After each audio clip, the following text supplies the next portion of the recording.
The first step of the Calvin cycle, also known as the Calvin-Benson-Bassam cycle, is carboxylation.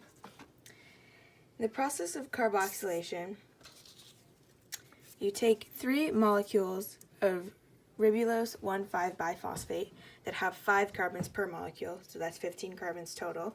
This is also known as RUBP. And then you also take 3 molecules of carbon dioxide, so that's 3 carbons total. And you add the enzyme rubisco.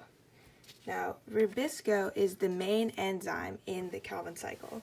Its full name is ribulose 1,5-biphosphate, named after the sugar that it catalyzes, then carboxylase or oxygenase.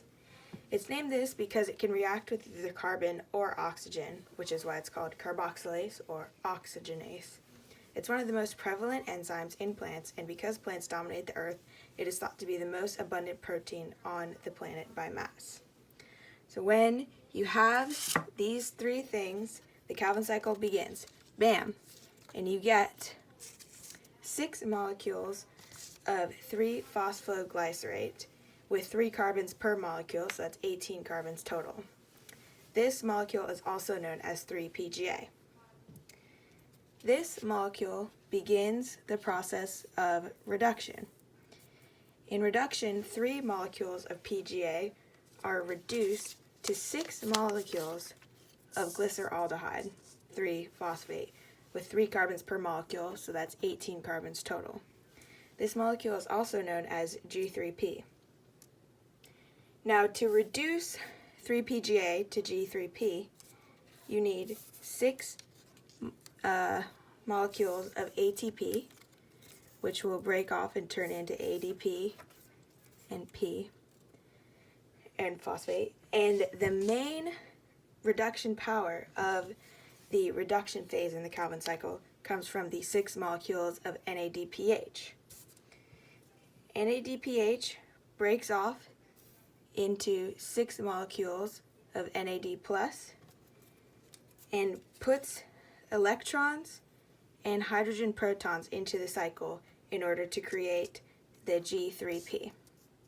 Now, G3P is the main product of the Calvin cycle. It's what the plants need in order to make a lot of other processes to happen, and to make a lot of sugars like glucose and fructose. However, only one of the molecules of G3P actually leaves the cycle. The other 5 molecules of G3P continue on in the cycle to get back to ribulose 1,5-biphosphate, aka RUBP. This next step is known as 5-carbon regeneration, and in this step you take the 5 G3P molecules and you add in 3 molecules of ATP, getting back out ADP and phosphate, and this gets you all the way back to 3-ribulose 1,5-biphosphate, aka RUBP, so the process can begin again.